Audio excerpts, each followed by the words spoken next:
네, 복음의 시선으로 성도와 세상을 잇는 CGN TV 뷰리지, 안녕하십니까, 오도훈입니다. 코로나가 장기화되면서 선교 사역에도 많은 변화가 불어오른 등 이 코로나19는 선교에도 많은 영향을 미쳤습니다. 이 후원 감소, 또 확진자 증가와 이 방역 상황으로 인한 사역 중단의 위기가 정말 도미노처럼 이어지는 상황 속에서도 선교사들은 선교 현장을 포기하지 않고 사역을 이어왔는데요. 오늘 뷰리지에서는 코로나 시대 선교 현황과 앞으로의 전망과 관련해서 이야기를 해보고자 합니다. 오늘 함께 해주실 패널 세 분을 소개해드리겠습니다. 먼저 정용구 선교사님 함께 자리했습니다. 안녕하세요. 네, 반갑습니다. 저는 KWMA 미래한국선교개발센터장으로 사역하는 정용구 선교사입니다. 네, 반갑습니다. 자, 그리고 김종구 선교사님 함께 자리했습니다. 안녕하세요. 네, 안녕하세요. 저는 선교타임즈 편집인이고 빌리온 선교 대표로 사역하고 있습니다. 네, 반갑습니다. 자, 그리고 이병성 목사님 함께 자리했습니다. 안녕하세요. 안녕하세요. 저는 삼내 하립교회 이병성 목사입니다. 네, 반갑습니다. 자, 이 코로나19 정말 금방 끝날 줄 알았는데 벌써 2년여간 계속되고 있습니다. 그래서 저희가 좀 이제 먼저 짚고 넘어가야 될 것이 그간의 선교 상황이 좀 어땠는지 요것을 좀 짚고 넘어가야 될 것 같은데 목사님께서 먼저 말씀을 해주시죠. 한국 교회의 상황 속에서의 선교 상황은 네. 활발하게 선교 활동을 했던 그 부분에서 상당히 제약이 따라왔고요. 네.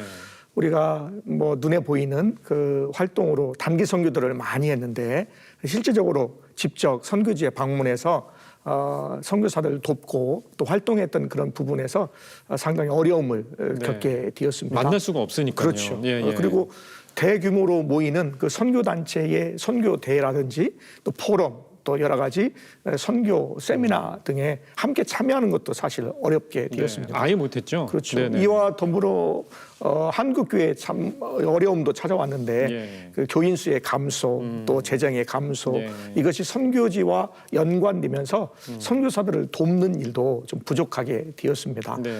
실질적으로 선교 현장에서도 예배 드리는 것, 네. 또 선교 활동에도 상당히 제약이 되어서 네. 선교사들도 일시 귀국을 해야 되었고 또 일부 선교사들의 어떤 통계를 보니까 17.1%의 선교사들이 확진이 되기도 했고 또 얼마 전 한국위기관리재단에서 조사를 해보니까 36분의 선교사님들이 순직하는 일들도 있게 되었습니다. 네. 아울러 그럼에도 불구하고 한국교회가 선교에 대해서 관심이 있고 참으로 사랑한다라고 하는 생각을 갖게 되었습니다. 네. 왜냐하면 이런 위기 상황에서 하나님께서 기뻐하시는 일이 무엇인가 또 선교사들에게 필요한 것이 무엇인가를 고민하고 또 어려움 중에도 최선을 다해서 뭐 위기 지원금을 지원한다든지 또한 물품을 지원한다든지 이런 일에 대해서 집중하고 또 지원하는 것을 통해서 한국교회가 참으로 선교를 사랑하고 선교사님들을 사랑한다라는 생각을 갖게 되었습니다. 힘들었지만 계속 ING로 가고 있는 거잖아요. 그렇죠. 네네. 네. 저는 이제 선교사 또는 선교단체 입장에서 좀 살펴보면 코로나가 처음에 이렇게 흉흉할 때 이거 곧 지나가겠지라는 그래서 잠시의 여유를 좀 갖자 그래서 뭐 이렇게 작은 모임도 갖고 그런데 이것이 이렇게 장기화되면서 첫 번째 온 단계는 당황이었습니다. 이거 뭐지? 왜 안 끝나는 거지? 봄 지나면 여름 지나면 끝날 터인데 안 끝나니까 이제 당황하기 시작을 했고요. 그러면서 이제 여러 가지로 멈칫, 사역도 멈칫, 국내든 또 해외든 다 멈칫하는 그런 일들이 있었고요. 그러면서 약간의 그런 혼란 시기. 그래도 기도하는 사람들이라서 기도하면서 그동안의 사역들을 정리하기도 하고 또 그것들을 이렇게 글로 써보는 일들을 하기도 하고 그런 과정들을 겪으면서 또 한 가지 분명한 것은 기도하면서 생각한 게 뭐냐면 확신, 이 복음에 대한 확신 그리고 우리를 복음의 종으로 부르신 그 부르심에 대한 확신 그다음에 결국은 본질에 대한 그런 성찰 선교는 정말 잘했는지 내가 전했던 복음은 확실했는지 이런 본질에 대한 성찰들이 코로나 중에 또 어려운 중에도 가져온 유익이라 그런 생각이 듭니다. 성찰을 하고 전진할 수 있는 힘을 만들어주는 거잖아요. 그렇죠. 지금 이제 비축하고 있습니다. 에너지를 비축하고 있습니다. 네. 아무래도 기존에 이제 코로나 전에 선교사들은 이제 복음을 전하러 가면 이제 오지 않고 뼈를 묻는다. 그렇죠. 몇 년 동안 거기 있는 거잖아요. 이런 개념이 일반적이었는데 이번에 이제 선교사로 사역하다가 돌아가신 분이 36명. 그다음에 에어 앰뷸런스를 띄우는 것도 17건. 에어 앰뷸런스는 뭐 한 비행기 타고 오는 거죠? 건데 응급실이 이제 들어가 있는 거잖아요. 한 시간에 2천만 원 정도 되니까 보통 6, 7시간이면 1억이 넘는 고비용이 들어가는데 그런 비용은 누가 되는 건가요? 일단 뭐 후원교회에서도 모금을 하고 또 여러 가지 지인들이 또 가족들이 이렇게 하고 있는데 국가에서 내주지는 그렇진 않죠. 예. 그러다 보니 지금 이제 선교사들이 또 여러 가지로 현장에 남아 있는 것보다는 일시로 돌아와서 안정적으로 대기하고 또 아프면 치료받고 또 호흡곤란 때문에 어려움이 있으면 이게 긴급한 거잖아요. 그렇죠. 그러니까 그런 일들을 저희가 이제 보면서 한국 교회와 선교계 전체가 선교사는 일단 아프면 일단 치료하고 또 안정을 취해서 사역을 잘할 수 있도록 준비를 해서 가는 것이 당연하다라고 하는 개념이 좀 바뀐 시간이 바로 요 코로나 시대의 선교사인 것 같아요. 옛날에는 그냥 아프면 거기에서 치료받고 뭘 하는 건 한 건데 그렇죠. 지금은 아프면 다시 한국에서 치료를 받고 다시 파송을 할 수 있게끔 만들어주는. 네. 거기에 대해서 한국 교회가 좀 마음이 많이 열리신 것 같아요. 워낙 많은 분들이 돌아가셨고 그 슬픔이 계속 단체로 확산되다 보니 이 부분을 잘 한국 교회가 생각을 하고 있는 것 같습니다. 네. 사실 이 코로나는 이 전 세계적인 팬데믹이었기에 그 파급력이 좀 더 남달랐다는 생각이 좀 드는데요. 그로 인해서 선교계 수면 아래에 있었던 선교적 과제들, 뭐 지금 방금 말씀하신 어떤 치료 부분들도 있고 좀 이런 과제들이 좀 드러나지 않았나 생각이 드는데 그 얘기도 좀 나눠보시죠. 그러니까 일단은 계속 상황들이 생기면서 상황에 따른 대응 시스템들이 하나씩 마련이 됐었어요.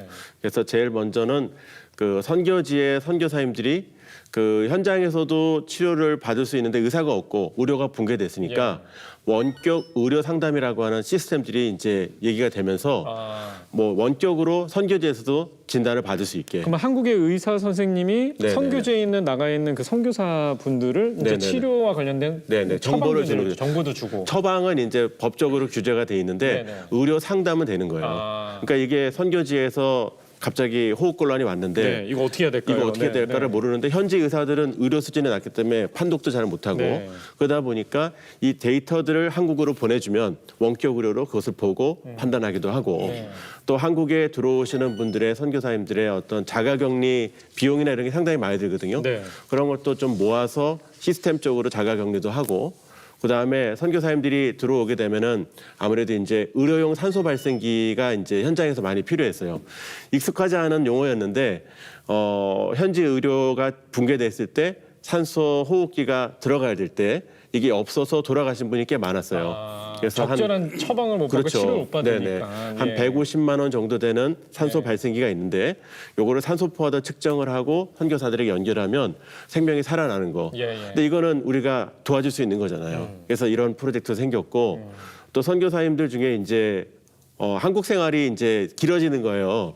뭐 6개월, 뭐 8개월 이렇게 되니까 오히려 한국이 더 생활하기 어려워요. 그래서 저희 KWMA에서는 선교사의 슬기로운 고국 생활이라는 또 책을 만들었어요. 그래서 한국 안내도 좀 해드리고 병원 어디로 가시고 안식관 가라고 얘기도 하고 또 이제 안타깝게 소천해서 돌아가시는 분들이 있어서 저희가 이제 납골당 또 묘원도 연계를 좀 해드리고 또 특별히 그 소천하신 선교사님들의 유족들을 위한 지원금들이 또 뜨시는 분들이 기탁을 하면 저희들이 또 연결을 해서 돕기도 해서 이렇게 하다 보니까 이제 원스톱으로 쭉 이제 시스템들이 만들어지고 특별히 이제 KWMA는 연말에 숨 프로젝트라고 선교사에게 한 숨을 주는 산소 발생기 프로젝트를 지금 한국 교회하고 같이 하고 있는데 많은 분들이 참여를 해주셔서 저는 이 기계를 전달하는 것도 중요하지만 우리 성도들 한국 교회가 선교사님들을 잊지 않고 응원한다.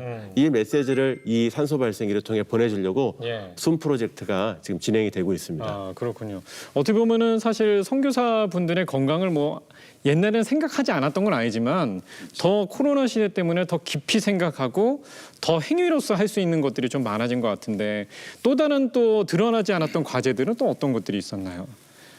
이 코로나가 오면서 선교사들에게 닥친 그런 어려움, 위기 이런 것들을 잠시 말씀드리면 일단 정서적인 위기가 저는 제일 크다고 일단 생각이 돼요. 왜냐하면 저도 이제 계속 선교사들에게 국내에 있든 해외에 있든 어떤 기도 제목을 지금 우리한테 주시겠습니까? 물으면 거의 공통된 제목이 뭐냐면 마음의 평강, 마음의 평정을 유지하게 해 주십시오. 여러 가지가 막혀 있는 상황이니까 늘 이 마음의 균형을 잃어가지고 굉장히 힘듭니다. 어떻게 보면 광야에 혼자 나가 있는 거잖아요. 그렇죠. 네네. 혼자 있으면서 또 여러 사람들과의 차단, 사역적인 차단들이 있으면서 마음의 그 선교사로서 가져야 될 기본적인 평강들을 다 잃어버리는 그런 혼란 시기가 있었다. 그래서 이제 그 굉장히 큰 정서적인 위기라고 생각이 되고요.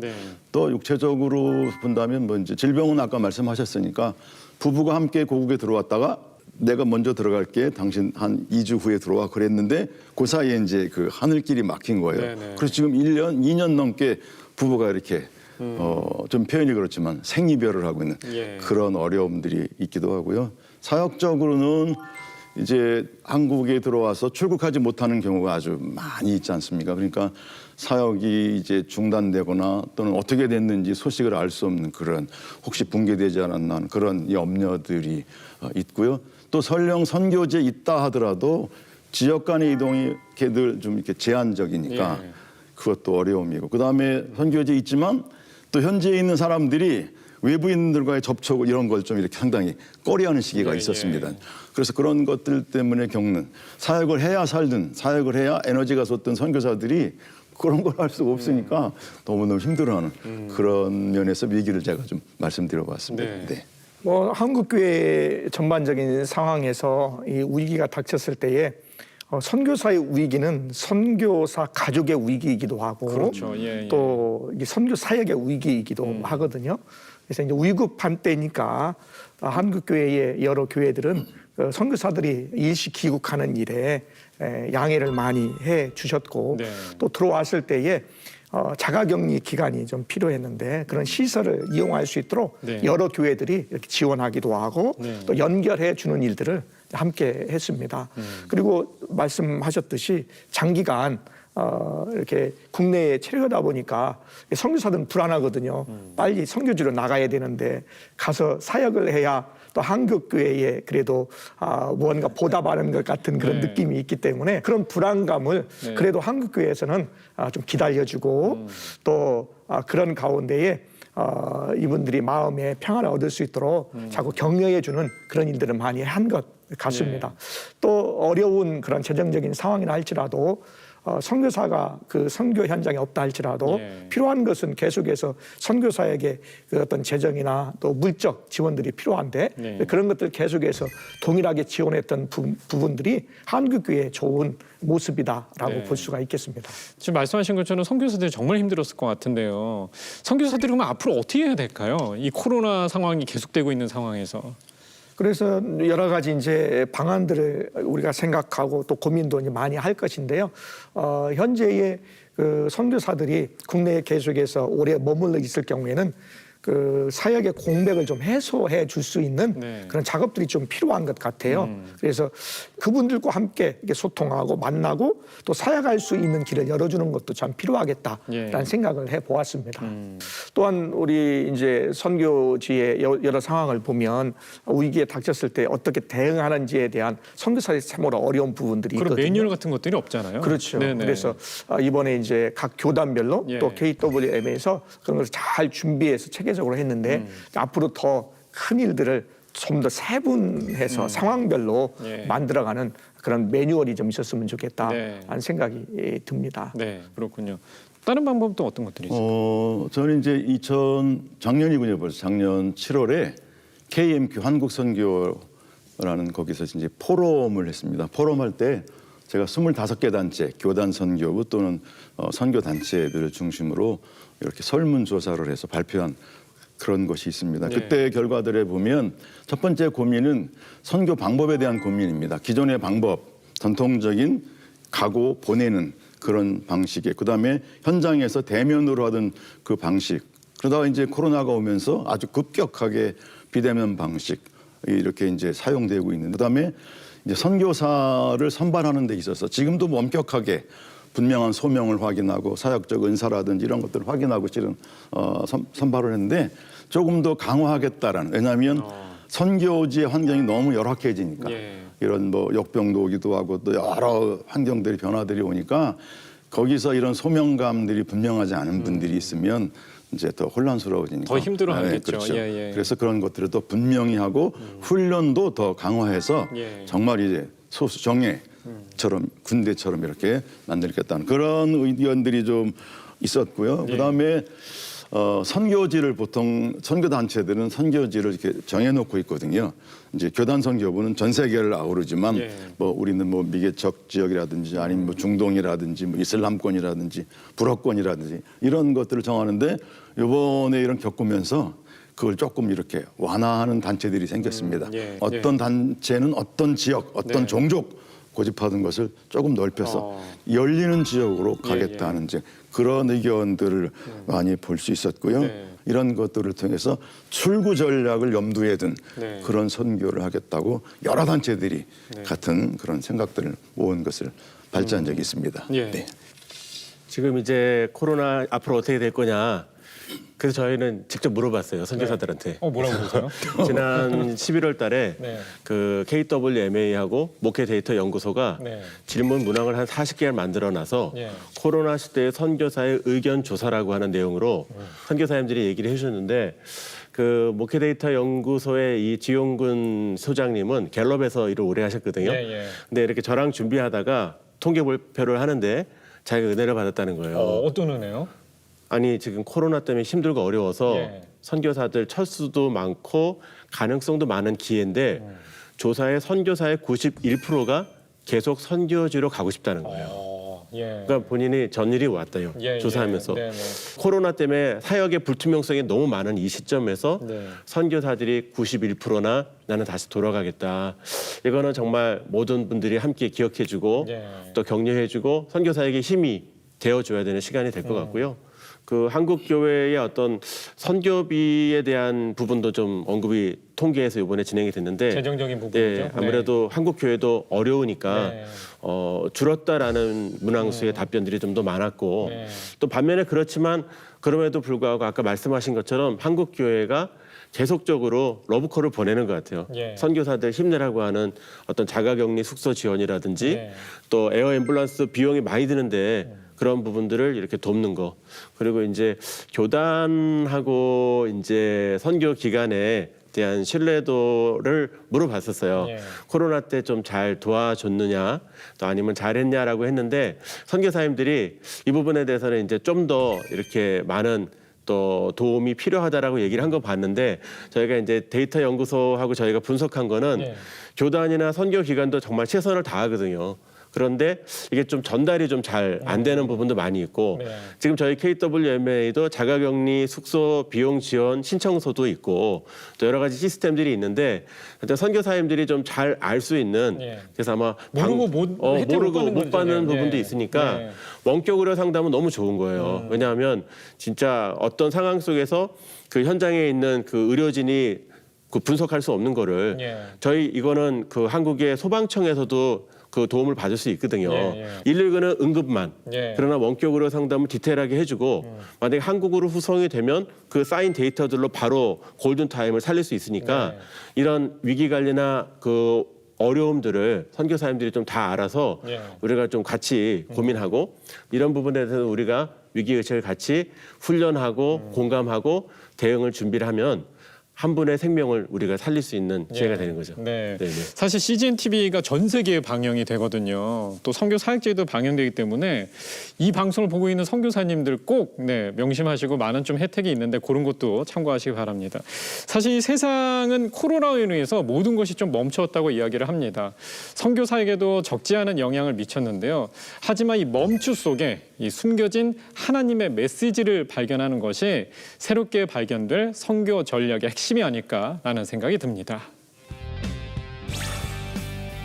포스트 코로나 시대를 준비하면서 이 선교사들이 중점적으로 어떤 사역을 해야 되는지 먼저 좀 이야기를 나눠보도록 하겠습니다. 온라인 기반이 되어 있는 플랫폼을 통한 선교가 필요하다. 준비를 해야 된다. 이제 직접 이런 비대면 방식을 통해서 성경 공부를 하기도 하고 제자 훈련을 하기도 하고 좋은 컨텐츠를 잘 개발해서 선교사님들이 잘 활용할 수 있도록 이렇게 도와주는 역할을 하면 훨씬 좋겠다. 이런 새로운 아이디어들이 온라인으로 많이 개발이 되는 것 같습니다. 네.